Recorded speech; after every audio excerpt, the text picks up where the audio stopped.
A, B, AB, O. On connaît tous ces groupes sanguins, pas vrai? Mais au fond, qu'est-ce que ça veut dire ces lettres? C'est un code, un des plus importants de notre biologie. Et aujourd'hui, on va le craquer ensemble.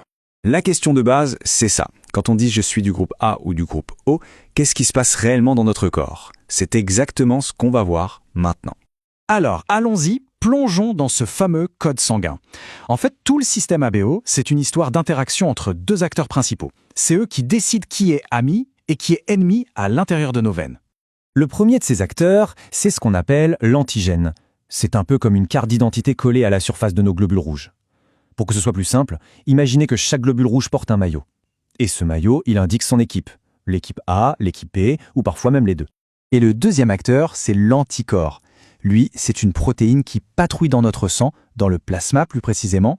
Son job, c'est d'être le videur de la boîte de nuit. Il est là pour vérifier les maillots de toutes les cellules qui passent et s'assurer que seuls les membres de la bonne équipe ont le droit d'entrer. Et la règle du jeu, elle est hyper simple. C'est vraiment le principe de base de toute la compatibilité sanguine. Si un videur, l'anticorps, tombe sur un maillot qu'il ne connaît pas, un maillot de l'équipe adverse, il déclenche l'alerte et l'attaque. C'est aussi simple que ça, mais les conséquences, elles, sont absolument vitales.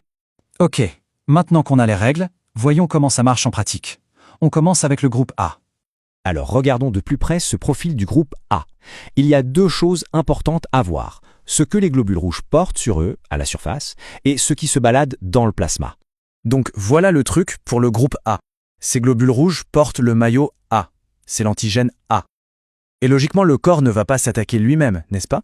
Du coup, les videurs, les fameux anticorps, sont programmés pour bloquer tout ce qui n'est pas de l'équipe A.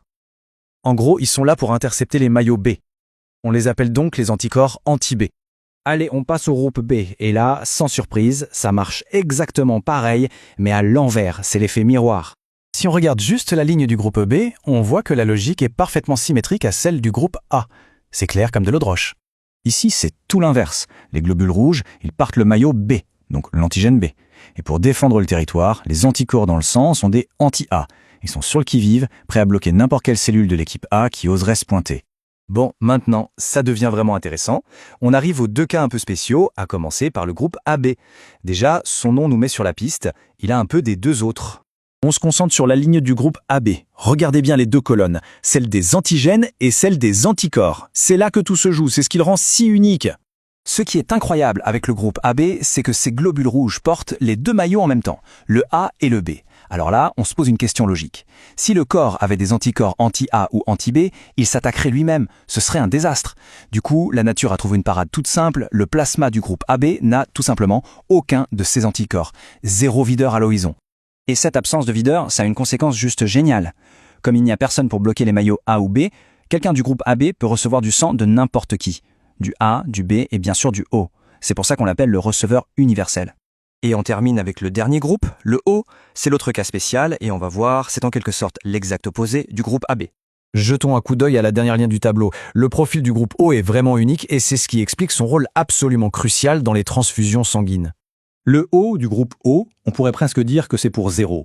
Parce que ces globules rouges, ils n'ont aucun antigène à leur surface. Ni A, ni B. Ils sont nus, sans maillot. Par contre, en contrepartie, leur plasma est suréquipé pour la défense. Il a les deux types d'anticorps, les anti-A et les anti-B. Et voilà l'autre grand déclic. Comme ces globules rouges n'ont aucun maillot, ni A, ni B, on peut les donner à tout le monde. Que le receveur soit A, B ou AB, son corps ne les attaquera pas. C'est ça, le fameux donneur universel. Un sang qui sauve des vies, surtout dans l'urgence. Et voilà, quand on le regarde le tableau complet, tout s'emboîte parfaitement. Le système entier devient limpide. C'est une sorte de danse super bien réglée entre les antigènes sur les cellules et les anticorps dans le plasma. Une logique implacable pour reconnaître ce qui nous appartient et rejeter ce qui est étranger. Voilà, le code ABO est maintenant décodé. Mais il reste une dernière petite question, n'est-ce pas?